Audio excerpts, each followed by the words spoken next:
حیات الصحابہ ٹاپک صحابہ اکرام رضی اللہ تعالیٰ عنہ کے ان کے اعمال اور اخلاق کے قصے جن کی وجہ سے لوگوں کو ہدایت ملتی تھی۔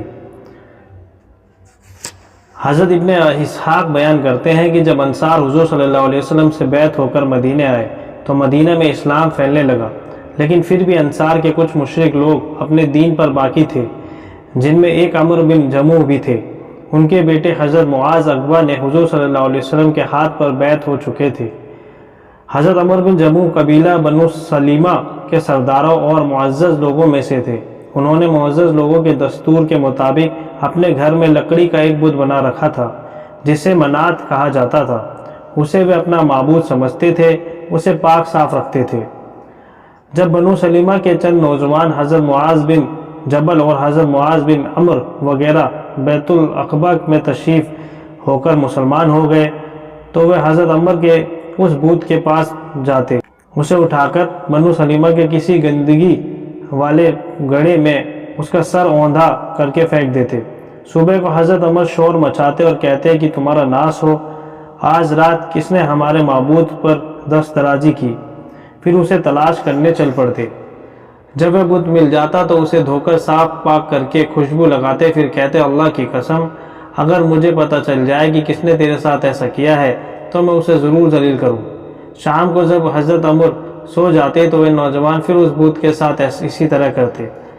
جب انہوں نے کئی بار اس طرح کیا تو ایک دن انہوں نے اسے گڑھے میں سے نکال کر دھو دیا اور اسے پاک صاف کر کے خوشبو لگائی اور پھر اپنی تلوار لا کر اس کے گلے میں لٹکا دی۔ اس بت سے کہا اللہ کی قسم مجھے نہیں پتہ چل سکا کہ تمہارے ساتھ وہ گستاخی کون کرتا ہے۔ اگر تیرے میں کچھ ہمت ہے تو یہ تلوار تیرے پاس ہے، اس کے ذریعے اپنی حفاظت کر لینا۔ تو شام کو جب وہ سو گئے تو ان نوجوانوں نے جب یہ دیکھا کہ آج تو بت کے گلے میں تلوار لٹکی ہوئی ہے تو انہوں نے تلوار سمیت اسے اٹھایا اور ایک مرے ہوئے کتے کو رسی کے اس کے ساتھ باندھ دیا، پھر اسے بنو سلیمہ کے گندگی والے کنویں میں پھینک دیا۔ صبح کو حضرت عمر بن جموح کو وہ بت اپنی جگہ نہ ملا تو اس کی تلاش سے نکلے اور تو اسے اس کنویں میں مردہ کتے کے ساتھ بندھا ہوا پایا۔ جب انہوں نے اس بت کو اس حال میں دیکھا تو اس بت کی ساری حقیقت انہیں نظر آ گئی کہ یہ تو اپنی ہی حفاظت نہیں کر سکتا، اور ان کی قوم کے مسلمانوں نے ان سے بات کی تو وہ اللہ کے فضل سے مسلمان ہو گئے اور بڑے اچھے مسلمان ثابت ہوئے۔ حضرت منجاب نے زیاد کے واسطے یہ حدیث ابن اسحاق سے اس طرح نقل کی ہے کہ ابن اسحاق کہتے ہیں کہ مجھے اسحاق بن یسار نے بنو سلیمہ کے ایک آدمی سے نقل کیا کہ جب بنو سلیمہ کے جوان مسلمان ہو گئے تو حضرت عمر بن جموح کی بیوی اور بیٹے مسلمان ہوئے۔ انہوں نے اپنی بیوی سے کہا اپنے بچوں کو اپنے خاندان میں جانے نہ دینا یہاں تک کہ میں یہ نہ دیکھ لوں کہ خاندان والے کیا کر رہے ہیں۔ ان کی بیوی نے کہا میں ایسا ہی کروں گی، لیکن آپ اپنے فلاں بیٹے سے ذرا سن تو لو، وہ حضور صلی اللہ علیہ وسلم کی کیا باتیں بیان کرتا ہے۔ انہوں نے کہا شاید یہ بے دین ہو گیا ہے۔ انہوں نے بیوی سے کہا نہیں، وہ تو لوگوں کے ساتھ گیا ضرور تھا۔ حضرت عمر نے اب آدمی بھیج کر اپنے بیٹے کو بلایا، اس سے کہا اس آدمی کا جو کلام تم سن کر آئے ہو وہ مجھے بھی بتاؤ۔ انہوں نے الحمدللہ رب العالمین سے لے کر صراط المستقیم تک سورہ فاتحہ پڑھ کر سنائی۔ انہوں نے کہا یہ تو کیا ہی حسین و جمیل کلام ہے، کیا ان کا سارا کلام ایسا ہی ہے؟ بیٹے نے کہا ابا جان اس سے بھی زیادہ اچھا ہے، آپ کی قوم کے اکثر لوگ ان سے بیعت ہو چکے ہیں، آپ بھی ان سے بیعت ہو جائیں۔ انہوں نے کہا پہلے میں منات بت سے مشورہ کر کے دیکھ لوں وہ کیا کہتا ہے، پھر میں فیصلہ کروں گا۔ راوی کہتے ہیں کہ یہ لوگ جب منات سے بات کرنا چاہتے تو منات کے پیچھے ایک بوڑھی عورت کو کھڑا کر دیتے جو منات کی طرف سے جواب دیا کرتی، اس لیے یہ اس بت کے پاس مشورہ لینے گئے۔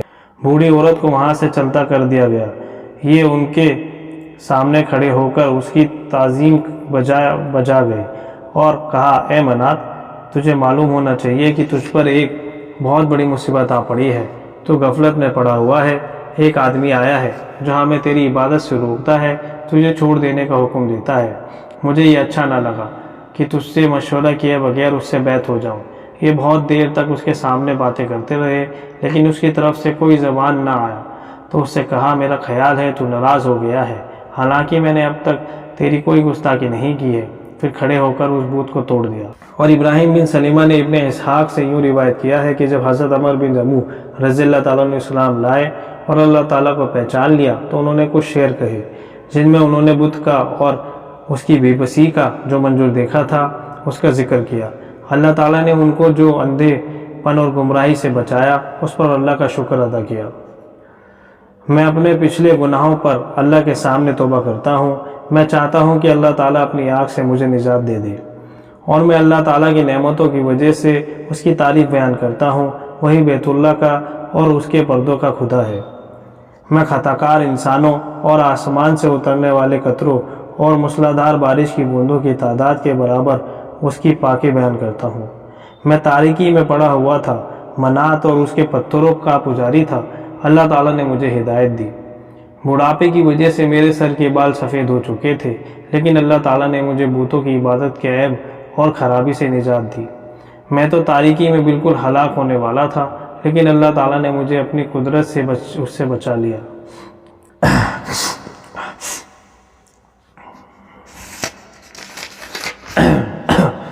جب تک میں زندہ رہوں گا اس کی تعریف اور اس کا شکر ادا کرتا رہوں گا۔ وہ تمام مخلوق کا خدا، مخلوق کی خرابیوں کو ٹھیک کرنے والا ہے۔ ان شعروں کے کہنے سے میرا مقصد یہ ہے مجھے اللہ کے گھر جنت میں اس کا پڑوس نصیب ہو جائے، اور اپنے بت منات کی برائی سے یہ شعر کہے: اللہ کی قسم اگر تو سچا معبود ہوتا تو کتے کے ساتھ ایک رسی میں بندھا ہوا کنویں میں پڑا نہ ہوتا۔ اس پر افسوس ہے کہ تو معبود ہونے کے باوجود ذلیل و خوار اس جگہ پڑا ہوا تھا۔ اب ہم نے تیرے انتہائی برے نقصان کو معلوم کر لیا ہے۔ اللہ نے ہی مجھے اس سے پہلے بچا لیا اور کہ میں قبر کی اندھیری میں پڑا ہوا ہوتا۔ تمام تعریفیں اس اللہ کے لیے ہیں جو سب سے بہتر، بڑے احسان والوں، عطیہ دینے والا، روزی دینے والا، جو ہر طرح کی عادتوں کا بدلہ دینے والا ہے۔ واقعی بیان کرتے ہیں کہ حضرت ابو درداء رضی اللہ تعالیٰ عنہ کے بارے میں بیان کیا جاتا ہے کہ وہ اپنے گھرانے میں سب سے آخر میں مسلمان ہوئے۔ وہ اپنے بت کی عبادت میں برابر لگے رہے۔ انہوں نے اس بت کا ایک رومال ڈالا ہوا تھا۔ حضرت عبداللہ بن رواح رضی اللہ تعالیٰ عنہ زمانہ جاہلیت سے ان کے بھائی بنے ہوئے تھے۔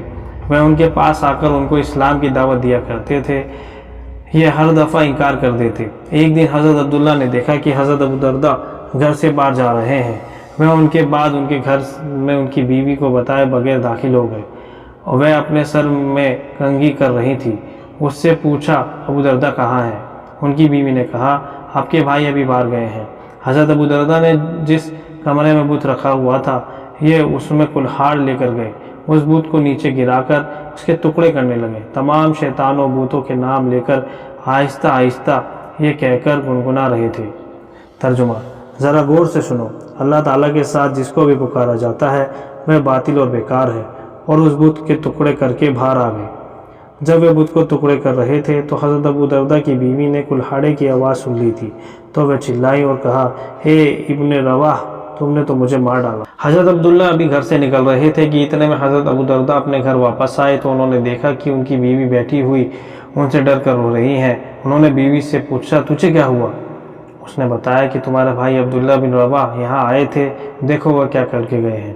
اسے دیکھ کر ایک دفعہ تو حضرت ابو درداء کو بڑا غصہ آیا، لیکن پھر انہوں نے اپنے دل میں سوچا، کہا کہ اگر اس بت میں کچھ بھلائی ہوتی تو وہ اپنا بچاؤ تو کر لیتا۔ وہ حضرت عبداللہ بن رواح کو لے کر حضور صلی اللہ علیہ وسلم کی خدمت میں گئے اور مسلمان ہو گئے۔ حضرت زیاد بن ززا زبیدی کہتے ہیں کہ ہم نے حضرت عمر رضی اللہ تعالیٰ عنہ کی خلافت کے زمانے میں اسکندریہ کو فتح کیا۔ آگے تفصیل سے حدیث ذکر کی گئی ہے۔ اس میں یہ بھی ہے کہ ہم ملہیب بستی میں ٹھہر گئے۔ ہم لوگ حضرت عمر رضی اللہ تعالیٰ عنہ کے خط کا انتظار کرتے رہے، یہاں تک کہ حضرت عمر رضی اللہ تعالیٰ عنہ کا خط آ گیا جو حضرت عمر رضی اللہ تعالیٰ عنہ نے پڑھ کر ہمیں سنایا۔ اس خط میں یہ مضمون تھا: اما بعد، تمہارا خط ملا جس میں تم نے لکھا ہے کہ سکندریہ کے بادشاہ نے تمہارے سامنے اس شرط پر جزیہ دینے کی پیشکش کی ہے کہ ان کے ملک کے تمام قیدی واپس کر دیا جائے۔ میری زندگی کی قسم، جزیے کا مال جو ہمیں اور ہمارے بعد کے مسلمانوں کو مسلسل ملتا رہے گا وہ مجھے اس مال غنیمت سے زیادہ پسند ہے جسے تقسیم کر دیا جاتا ہے پھر ختم کر دیا جاتا ہے۔ تم سکندریہ کے بادشاہ کے سامنے یہ تجویز رکھو کہ وہ تمہیں اس شرط پر جزیہ دے کہ تمہارے قبضے میں ان کے جتنے قیدی ہیں ان کو مسلمان ہونے اور اپنی قوم کے دین پر باقی رہنے میں اختیار دیا جائے گا۔ ان میں سے جو اسلام کو اختیار کرے گا وہ مسلمانوں میں شمار ہوگا، مسلمان والے سارے حقوق اسے ملیں گے۔ مسلمانوں والی ساری ذمہ داریاں اس پر ہوں گی۔ ان میں سے جو اپنی قوم کے دین پر باقی رہنا چاہے گا اسے جزیہ دینا پڑے گا، جتنا اس کے مذہب والوں پر مقرر کیا جائے گا۔ ان کے وہ قیدی جو ملک عرب میں پھیل گئے اور مکہ مدینہ اور یمن پہنچ گئے، ان کو واپس کرنا ہمارے بس سے باہر ہے۔ ہم کسی ایسی بات پر صلح نہیں کرنا چاہتے جسے ہم پورا نہ کر سکیں۔ حضرت عمر نے سکندریہ کے بادشاہ کے پاس آدمی بھیج کر امیر المومنین کے خط کی اسے خبر دی۔ اس نے کہا مجھے منظور ہے۔ تو ہمارے قبضے میں جتنے قیدی تھے ان سب کو ایک جگہ جمع کیا۔ وہاں کے نصارہ بھی جمع ہو گئے جو ہمارے پاس قیدی تھے۔ ان میں سے ہم ایک آدمی کو لاتے، پھر اسے مسلمان ہونے اور نصرانی رہنے میں اختیار دیتے۔ اگر وہ اسلام کو اختیار کر لیتا تو ہم کسی شہر کے فتح ہونے پر جتنی زور سے اللہ اکبر کہتے، اس موقع پر اس سے بھی کہیں زیادہ زور سے اللہ اکبر کہتے، پھر ہم اسے مسلمان میں لے جاتے۔ اور ان میں سے جب کوئی نصرانیت کو اختیار کرتا تو نصارہ خوشی سے شور مچاتے، پھر اسے اپنے مذہب میں لے جاتے۔ ہم اس پر جزیہ مقرر کر دیتے۔ اس سے ہمیں اتنا زیادہ دکھ ہوتا کہ جیسے ہم میں سے کوئی آدمی نکل کر ادھر چلا گیا۔ بس یوں ہی سلسلہ چلتا رہا، یہاں تک کہ ابو مریم عبداللہ بن عبد الرحمن کو بھی بیچ میں لایا گیا۔ قاسم راوی کہتے ہیں کہ میں نے ان کی زیارت کی۔ اس وقت وہ بنو زبید کے سردار تھے، تو ہم نے ان کو کھڑا کر کے ان پر اسلام اور نصرانیت کو پیش کیا۔ ان کے والدین اور بھائی نصرانی کے اس مجمع میں موجود تھے۔ انہوں نے اسلام کو اختیار کیا۔ ہم انہیں اپنے میں لانے لگے تو ان کے والدین اور بھائی ان پر جھپٹے اور ان کو ہم سے چھیننے لگے۔ اسی کھینچا تانی میں انہوں نے ان کے کپڑے پھاڑ دیے۔ بہرحال ہم ان کو مسلمانوں میں لے گئے۔ وہ آج ہمارے سردار ہیں، جیسا کہ آپ دیکھ رہے ہیں۔ حدیث کا مضمون آگے بھی ہے۔ حضرت شعبی بیان کرتے ہیں کہ حضرت علی رضی اللہ تعالیٰ عنہ بازار تشریف لے گئے تو انہوں نے دیکھا کہ ایک نصرانی ایک زرہ بیچ رہا ہے۔ حضرت علی رضی اللہ تعالیٰ عنہ نے اس زرہ کو پہچان لیا اور فرمایا یہ زرہ میری ہے، چلو میرے اور تمہارے بیچ مسلمانوں کا قاضی فیصلہ کرے گا۔ ان دنوں مسلمانوں کے قاضی حضرت شریح تھے۔ حضرت علی رضی اللہ عنہ نے ہی ان کو قاضی بنایا تھا۔ جب قاضی شریح نے امیر المومنین کو دیکھا تو اپنی مجلس سے کھڑے ہو گئے، حضرت علی کو اپنی جگہ بٹھایا، خود ان کے سامنے اس نصرانی کے پہلو میں بیٹھ گئے۔ حضرت علی رضی اللہ عنہ نے کہا اے شریح، اگر میرا فریق مخالف مسلمان ہوتا تو میں اس کے ساتھ بیٹھتا، لیکن میں نے حضور صلی اللہ علیہ وسلم کو فرماتے ہوئے سنا ہے کہ ان غیر مسلم ذمیوں سے مصافحہ نہ کرو، ان کو سلام کرنے میں پہل نہ کرو، ان کے بیماروں کی بیمار پرسی نہ کرو، ان کی نماز جنازہ نہ پڑھاؤ، ان کو راستے کے تنگ حصے میں چلنے پر مجبور کرو، انہیں چھوٹا بنا کر رکھو جیسا کہ اللہ نے انہیں چھوٹا بنایا ہے۔ اے شریح، میرے اور اس کے بیچ فیصلہ کرو۔ حضرت شریح نے کہا اے امیر المومنین، آپ کیا کہتے ہیں؟ حضرت علی رضی اللہ عنہ نے کہا یہ زرہ میری ہے، کافی دن پہلے یہ کہیں گر گئی تھی۔ حضرت شریح نے کہا اے نصرانی، تم کیا کہتے ہو؟ اس نے کہا میں یہ نہیں کہتا کہ امیر المومنین غلط کہہ رہے ہیں، لیکن یہ زرہ ہے میری۔ حضرت شریح نے کہا میرا فیصلہ یہ ہے کہ زرہ اس سے نہیں لی جا سکتی کیونکہ آپ کے پاس کوئی گواہ نہیں۔ حضرت علی رضی اللہ عنہ نے کہا قاضی شریح نے ٹھیک فیصلہ کیا۔ اس پر اس نصرانی نے کہا میں گواہی دیتا ہوں کہ یہ نبیوں والے فیصلے ہیں۔ امیر المومنین اپنے ماتحت قاضی کے پاس گئے اور اس قاضی نے امیر المومنین کے خلاف فیصلہ کیا۔ یہ امیر المومنین، اللہ کی قسم یہ زرہ آپ کی ہے، آپ کے پیچھے میں چل رہا تھا، آپ کے خاکی رنگ کے اونٹ سے گری تھی جسے میں نے اٹھا لیا۔ پھر اس نصرانی نے کلمہ شہادت اشہد ان لا الہ الا اللہ واشہد ان محمد رسول اللہ پڑھا۔ اس پر حضرت علی نے کہا جب تم مسلمان ہو ہی گئے ہو اور اب یہ زرہ تمہاری ہے، اور اسے ایک گھوڑا بھی دیا۔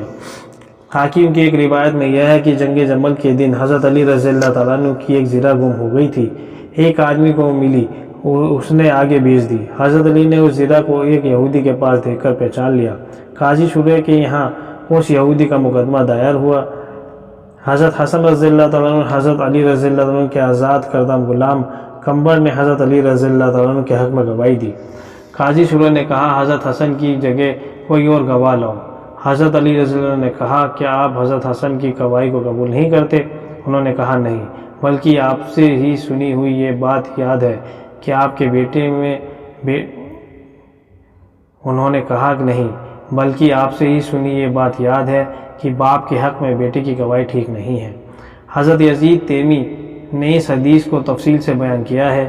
اس میں یہ مضمون ہے کہ قاضی شریح نے حضرت علی سے کہا کہ آپ کے غلام کی گواہی تو ہم مانتے ہیں، لیکن آپ کے حق میں آپ کے بیٹے کی گواہی نہیں مانتے۔ اس پر حضرت علی رضی اللہ عنہ نے کہا، تجھے تیری ماں گم کرے، کیا تم نے حضرت عمر رضی اللہ تعالیٰ عنہ کو یہ کہتے ہوئے نہیں سنا کہ رسول اللہ صلی اللہ علیہ وسلم نے فرمایا کہ حسن اور حسین جنت کے جوانوں کے سردار ہیں؟ پھر حضرت علی نے اس یہودی سے کہا، یہ زرہ تم ہی لے جاؤ۔ اس یہودی نے کہا کہ تمام مسلمانوں کا امیر میرے ساتھ مسلمانوں کے قاضی کے پاس آیا، قاضی نے اس کے خلاف فیصلہ کر دیا اور مسلمانوں کا امیر اس فیصلے پر راضی ہو گیا۔ یہ منظر دیکھ کر وہ اتنا متاثر ہوا کہ اس نے فوراً کہا، اے امیر المومنین، اللہ کی قسم، آپ نے ٹھیک کہا تھا، یہ زرہ آپ ہی کی ہے، آپ کے اونٹ سے گری تھی جسے میں نے اٹھا لیا تھا۔ اور پھر اس نے کلمہ شہادت اشہد ان لا الہ الا اللہ و اشہد ان محمد رسول اللہ پڑھا۔ حضرت علی نے وہ زرہ اسے تحفے میں دے دی، اس کے علاوہ 700 درہم بھی دیے۔ پھر وہ مسلمان ہو کر حضرت علی کے ساتھ ہی رہا کرتا تھا، یہاں تک کہ انہی کے ساتھ جنگ صفین میں شہید ہو گیا۔